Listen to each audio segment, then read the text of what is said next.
අයිබෝන් මම දිල්රුක්ෂාන් දාබරේ වෘත්තීය සූපේරි සංගමේ නිර්මාතෘ සහ ලේකම්.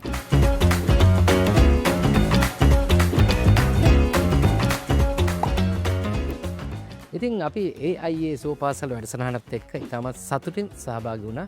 මොකද වෛද්‍යවරුත් ඒ වගේම තමයි මම පෝෂණය ගැන කතා කරන්න මමත් එකතු වෙලා ඉතාමත් හොඳ වැඩසටහන් කීපයක් කරා. ඉතින් පළාත් 9ම මේ දරුවන්ගේ පෝෂණය ගැටලු සහ මානසික ගැටලු ගැන කතා කරා. මේ පාසල් වලට යනකොට අපිට ගොඩාක් පෝෂණය ගැන ප්‍රශ්න තිබ්බා. ඒ ළමයි කන ක්‍රමය වෙනසක් තිබ්බා. ඉතින් ඒ වෙනසට මම පිළියම් යොදලා තමත් රසවත් රසය වගේම ගුණාත්මක භාවයේ ඒ පෝෂණය ගැලපෙන විදියට අපි ඒ දේවල් AIA සුවපාසල් වැඩසටහනත් එක්ක කරා. ඒ වගේම තමයි වෛද්‍යවරුත් ඒ සම්බන්ධව ළමයිගේ මානසික ගැටලු ගැනත් කතා කරා. ඒ වගේම තමයි AIA සුවපාසල් වැඩසටහනේ ඉතාමත් හොඳ තරංගාවලියක් අපි තිබ්බේ පළාත් 9ම.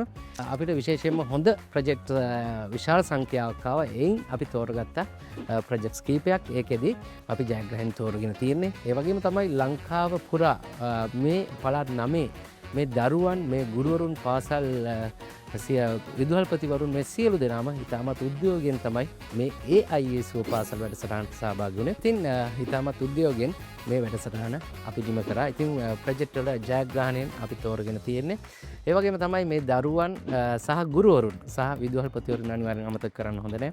මේ වැඩසටහනත් එක්ක AIA සුවපාසල් වැඩසටහනත් එක්ක එකතු වෙලා හිටියා. ඉතින් ජයග්‍රහණය අපි තෝරගෙන තියෙන්නේ. ඉදිරියේදී අපි ජයග්‍රහණය ප්‍රකාශ කරනවා.